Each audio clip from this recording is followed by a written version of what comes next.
until your level of dissatisfaction goes through the roof and you're like, I can't take it anymore, then you're going to have a higher resistance to change than that other side of the equation. And so we don't have to wait until things get really bad for us to create change, for us to be able to get out of our comfort zone.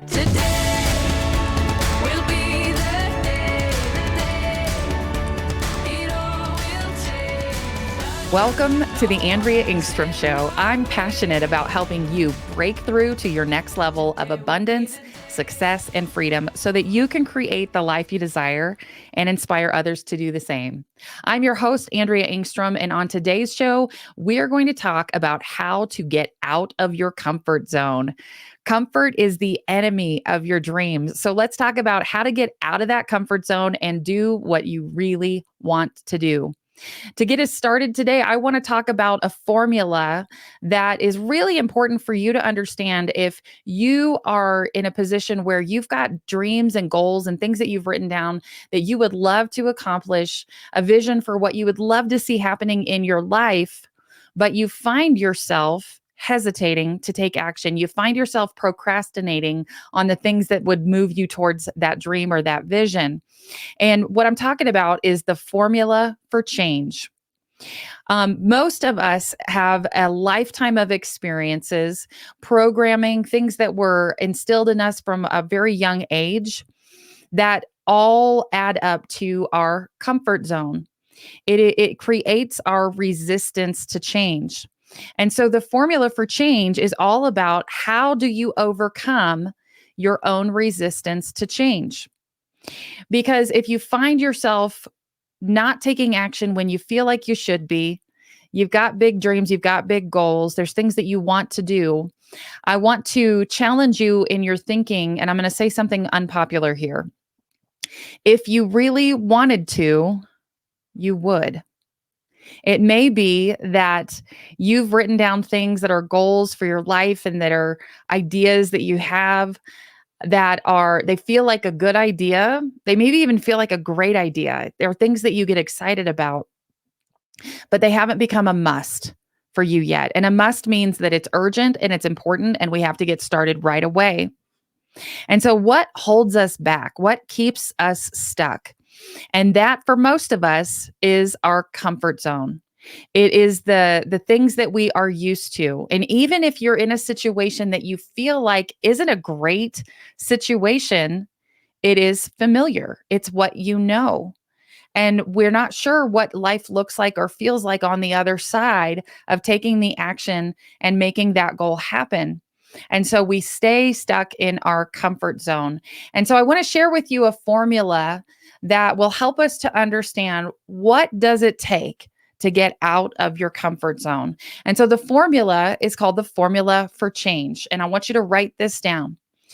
So it goes like this: D times V plus FS must be greater than R. And that R is resistance to change. That R is your comfort zone. And so what does it take to overcome our own resistance to change?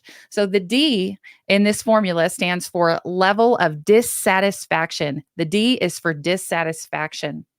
Most of us will wait to change until we get sick and tired. If you are not truly sick and tired of what is happening in your life, that may be why you're staying stuck. You have a high tolerance for your own personal current level of dissatisfaction or discomfort. And it's not great enough to overcome your level of resistance to change. So the D is for dissatisfaction. Here's the good news. You don't have to wait until your level of dissatisfaction gets so high that you can't stand it anymore and you're about to break. You don't have to wait for that to happen before you change, because there's another part to this equation. The D is for dissatisfaction. The V is for vision for the future. And so if you have a crystal clear vision for the future and you know what you want and you have it all laid out ahead of you, and there's a dream in your heart and it's so clear you can see it, that clear vision for the future can overcome even if you have a lower level of dissatisfaction, even if you're pretty comfortable, things are pretty stable, things are secure, right? And so what will overcome a low level of dissatisfaction is a clear vision for the future, and then the FS stands for first steps. Clarity of your first steps. We've got to have a plan, know exactly what are the first things that we need to do to move towards that clear vision for the future. So I'm going to say it again. D times V plus FS must be greater than R, which is resistance to change.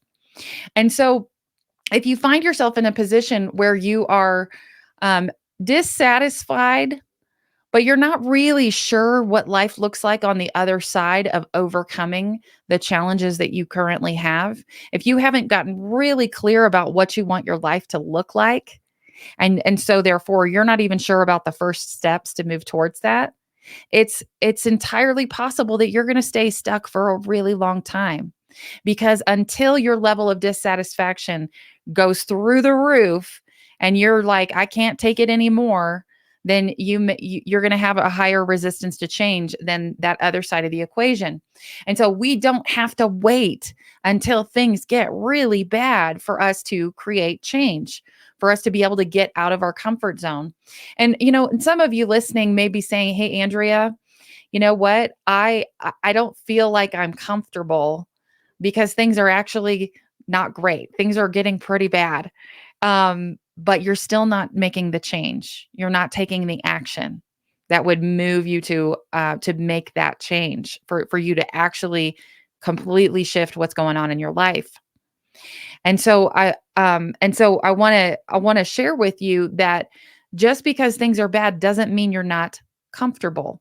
When we know what to expect in our lives, that creates a certain of level of comfort or security. At least, it's like I'm paycheck to paycheck, or I can't pay my bills, but at least I know I know what to expect.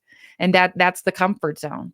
It's like I kind of know how things are going because I'm used to it. And that's what creates our comfort zone, is when we're used to things not going well, when we are used to toxic relationships, when we are familiar with a struggle, like it's hard to lose weight, it's hard to make money, it's hard to save money, it's hard to get out of debt, it's hard to have positive, supportive, encouraging relationships.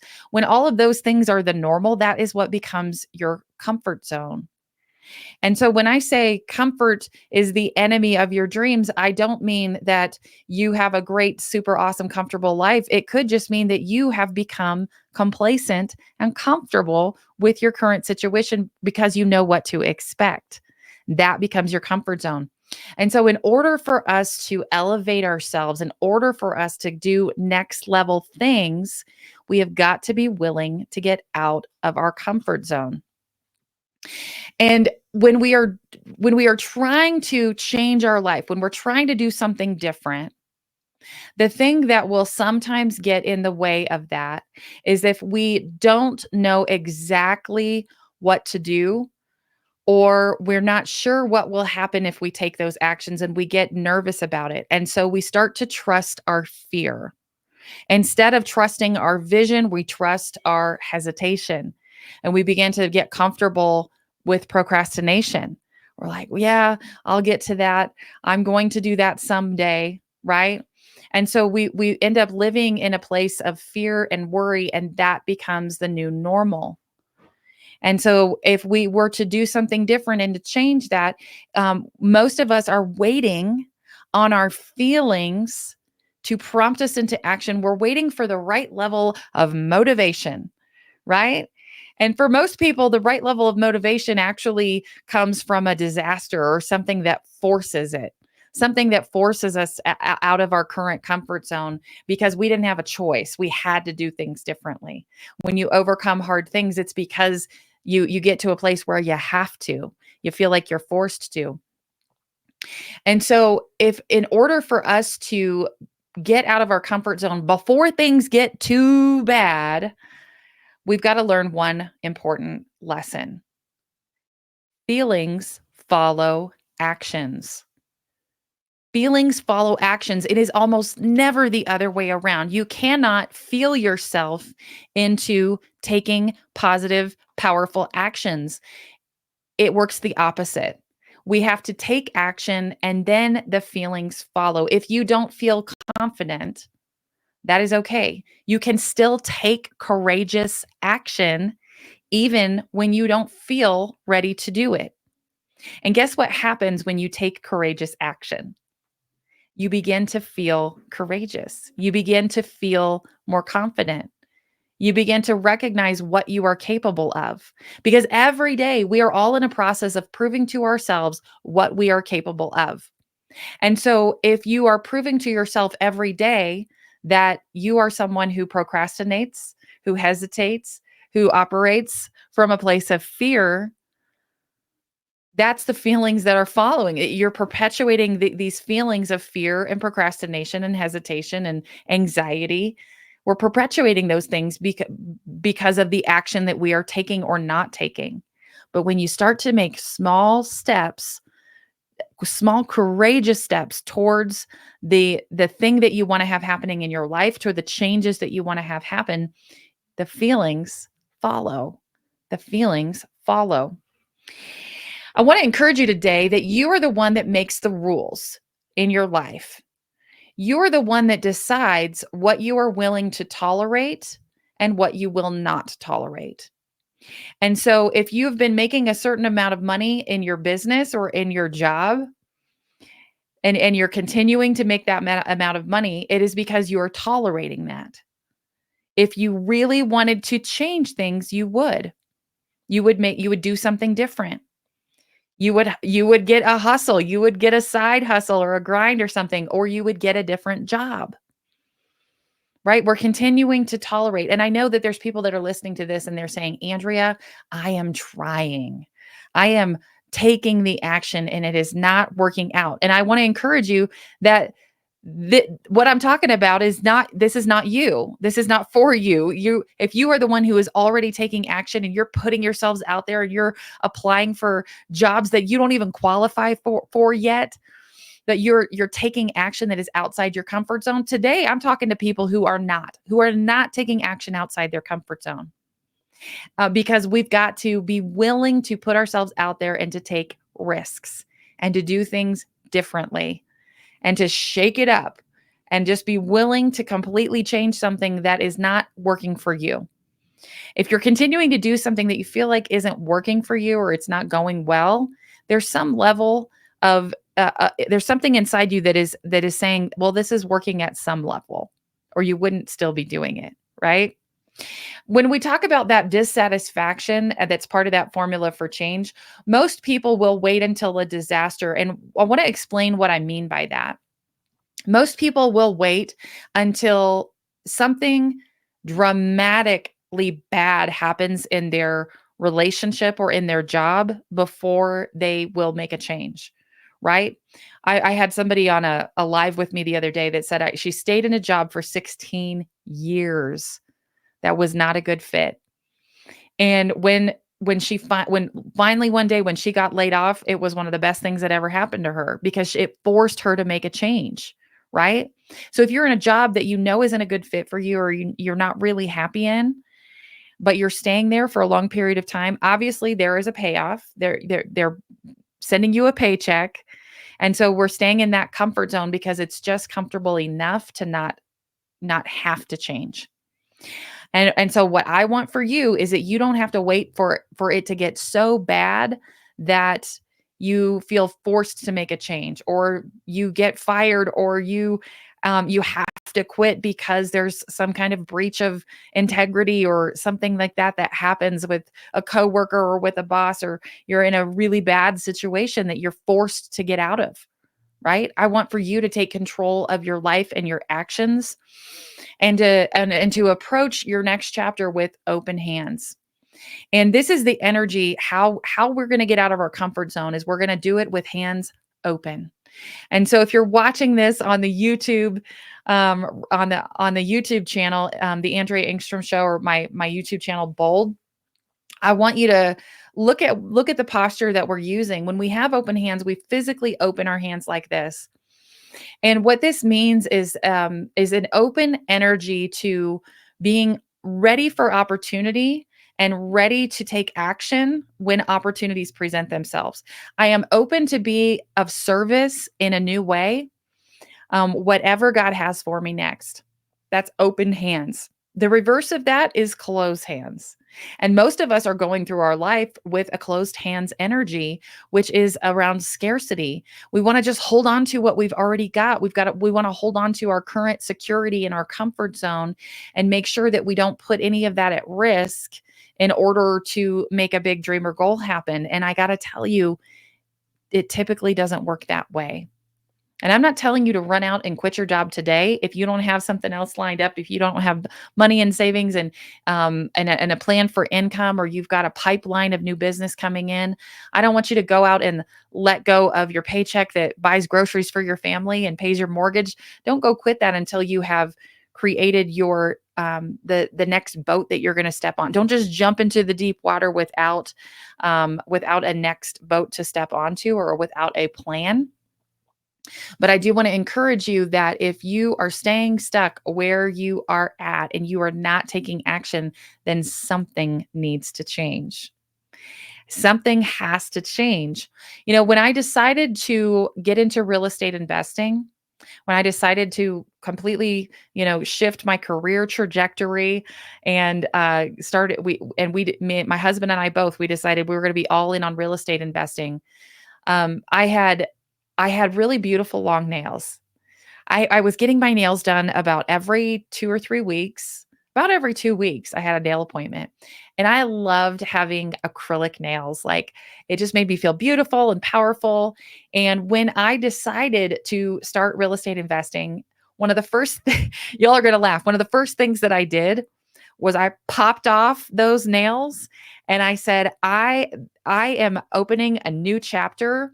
I'm going to be one who gets my hands dirty. I am going to be one who aggressively invests her money towards real estate and towards this new dream that we have. I said, I no longer have the luxury income to be able to get my nails and my hair done all the time. And so I made that shift. And for me, that was an outward physical shift that anybody around me could have seen, like, oh, what happened? Like, what's going on with her? And for me, it was taking a step out of my comfort zone in a very physical way. That was an outward physical commitment to what I was my intention and what I was going to do. I was like, I'm buying fixer uppers. Nobody's got time for acrylic nails. I'm going to bust my nails up doing home renovations and getting my hands dirty. And I'm going to save the money that I had been spending on that. And I'm going to allocate it towards other things that move my business forward. And so I want you to think about, in your own situation, in your own life, what are some small steps that you could take that move you outside your comfort zone and a representation of the action that you are taking?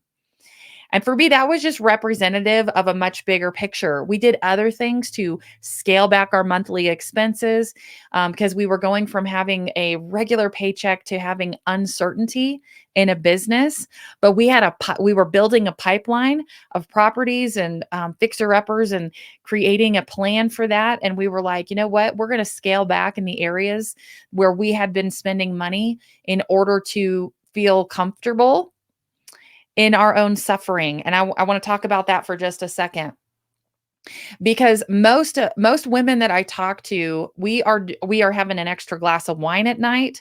We are scrolling on our phones too long. We are over shopping on Amazon. We got packages showing up to the house every other day because we are doing things to try to feel better about not doing the things that would really make us happy, that would light us up, that would bring us a tremendous joy.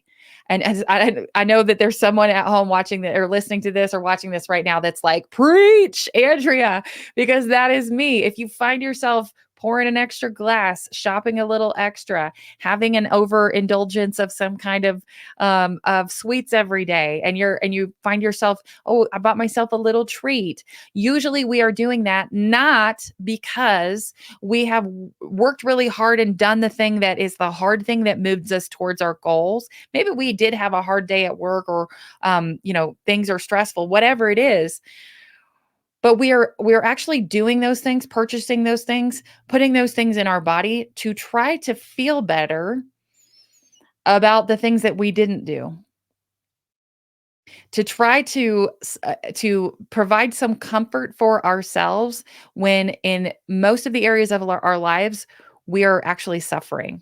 And so we call it suffering in comfort. I want to be a little more comfortable while I am feeling like a failure and living in fear. Woo! That boy, this is major, right? And so this is how you know that you are that it's time for you to get outside of your comfort zone, is if you find yourself in escape activities that are allowing or causing you to procrastinate on taking action toward your goals. Escape activities are scrolling, overindulgence in foods that make you feel bad, make you feel good for a second, then they make you feel bad, don't they? Or doing things that are literally just like where you're just trying to check out for a little while of life. And I'm not talking about rest. Sometimes we need a dang nap, right? But what I'm talking about is activities that we do on a regular basis to escape from the reality that we are not accomplishing what we really are meant to do, what we would really, really like to do. And so I've got a challenge for you today. Your challenge this week to take bold action is, I want you to do something this week that is outside your comfort zone. I want you to go to an event that you wouldn't normally attend so that you can do the networking, you can make those connections. I want you to ask someone for coffee that you don't know very well, but that you believe you could learn something from, or that you can provide value to, or that they could be a potential partner for you in the future. I want you to pick up the phone and make the call that you have been hesitating on. Push through the discomfort and do the thing. You're the one who decides what you want your life to look like. You're the only one who gets to decide that. You're the one that decides what time you go to sleep, what time you wake up. Even if you've got a day job and you got to be there by a certain time, you get to decide. Am I going to wake up 2 hours early so I can have my morning rituals time? I can do some journaling and do some prayer and have some exercise, or am I going to stay up too late the night before, scrolling on my dang phone, having an extra glass of wine, eating a piece of cake when nobody's looking, right? Doing the things that keep us comfortable, suffering in comfort. Am I going to be the one that does those things, or am I going to be the one that takes control? You get to decide what you want your life to look like. And it doesn't have to measure up to what anyone else is doing, thinking, experiencing, feeling. You get to decide what it is that is good, that is the right thing for you. And I'm going to give you an example. You know, when my husband and I got out of debt, when we first got married, we had about $50,000 in debt. And most of it was from student loans. And we got after it. We wrote down our goals together. We made a goal that we were going to pay off that debt over in just 5 years. And y'all know what? We started selling vehicles. We got some side hustles going. We changed our jobs. We got our income up. We paid off that $50,000 in student loans in 18 months. 18 months. And we did that whole beans and rice thing. We lived like no one else so that later we could live like no one else, right? And during that time, we made a commitment that we were only ever going to pay cash for vehicles or any rapidly depreciating assets. We would only pay cash for those things, right? And so today we get to decide what we want our life to look like. And I've done really well in my business this last year. We've done really well with our real estate investing. I've done great in the coaching business, and we've had a tremendous amount of income.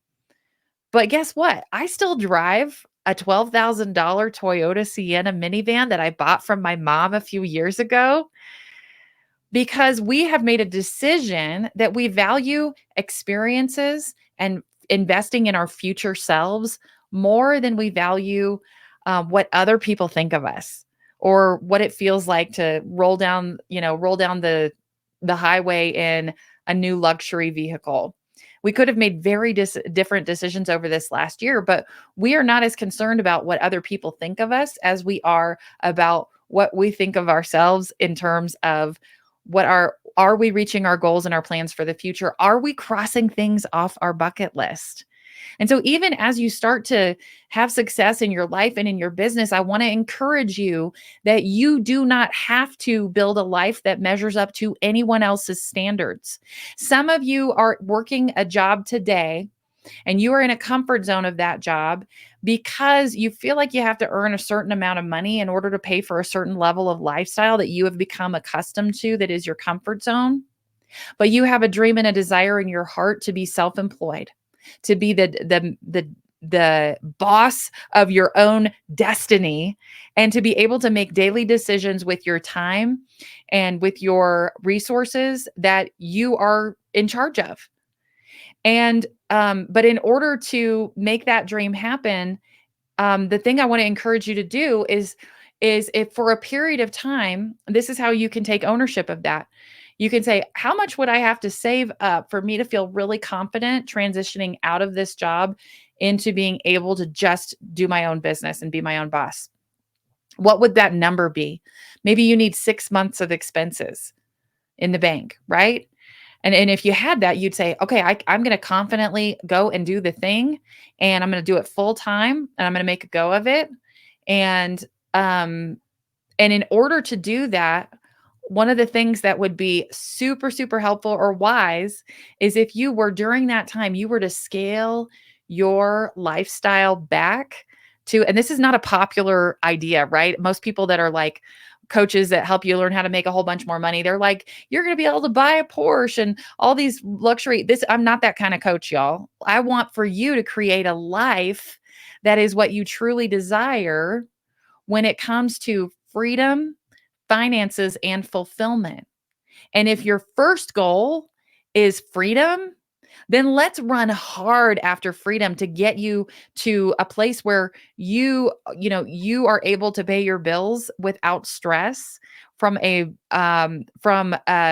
business that works without you, or from your real estate investments and passive income, whatever that looks like. But for some of us, in order to gain that freedom, we've got to scale back our lifestyle first so that we can stack up some cash, so we can do some, like, create some leverage and not feel like everything's going to fall apart if we were to walk away from our comfort zone of security, which is our current day job.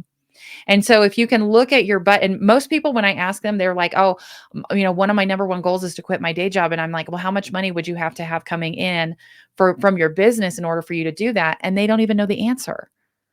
And I'm like, girl, are we actually real? Are we being real here? Are we running after freedom, or are we just kind of dancing around thinking about it? Right? If you're going to go hard after freedom, I want to challenge you to pop off your dang acrylic nails. I want you to sell the car that has a $700 a month car payment and insurance. I want you I want you to go hard after the thing that you really want, which is freedom, and set yourself up in such a way that you can be in control of your time and not have to worry about having to buy expensive clothes to go to work, paying for gas, paying for the car, paying for anything that's related to image that isn't about freedom. You know what I'm saying? I saw this really funny video the other day, and it was the different styles and fashions that people at different levels of wealth are wearing and what they look like. And it was hilarious because it's like when we're first getting started and trying to, if we're around 100,000 like we're working on $100,000 a year income, then we're like trying to dress like next level up and looking pretty sharp. Next level above that, if we're like millionaires, we're looking pretty, like, even next level sharp with some brand names and some Gucci and Prada and whatever. And then, but the billionaire And they show this picture of this girl in pajama pants and a big old hoodie. And they're like, this is how billionaires dress. This is how, because they don't actually care what anybody thinks of them. And I want you to have like a billionaire mindset where, you don't care about the image and what everybody else thinks of you. I want you to show up as your best self, but I don't want you to be caught up in overspending on things that are just for the sake of image, when the reality is that that's not where your happiness lies. That is not where happiness comes from. Happiness, joy, peace comes from you creating the life that you truly desire, that is freedom. So we're going to go hard after freedom first, and then we're going to worry about the finances and building the wealth that we truly desire after we've achieved the freedom piece. And so for some of us, the getting outside of our comfort zone means that we are going to let go of some of the overindulgent spending, some of the things that have been keeping us suffering in comfort. And we're going to let go of those things. And we're going to change what we put our value on, because we are striving towards our next level. And our next level is not about surface. It is not about portraying a certain image. It's about authenticity and integrity and rolling up our sleeves and getting to work and doing the thing. The only thing that is doing the thing is doing the thing. Looking like you're doing the thing, talking about doing the thing, telling other people that you're doing the thing is not doing the thing. The only thing that is doing the thing is doing the thing. And we've got to get out of our comfort zone and take that action and trust that the feelings will follow. Well, I hope this is helpful to you today. Sometimes I need to talk about this stuff as much as I know you need to hear it. So if something on the show today resonated with you, would you give us a like, a follow, share this episode with a sister who's a woman entrepreneur who needs some encouragement?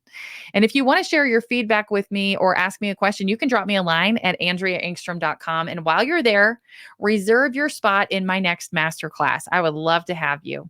And if you're a woman entrepreneur, join my Facebook group, Bold Women in Business Sisterhood, where I share strategies every week to help you gain clarity, confidence, and make powerful connections so that you can build the business and the life that you deserve. Till next time, I'm Andrea Engstrom, encouraging you to take action on your dreams. You are the one who makes your dreams come true. So show up to your life with power and authenticity. Be bold, be tenacious, and make it happen. Today will be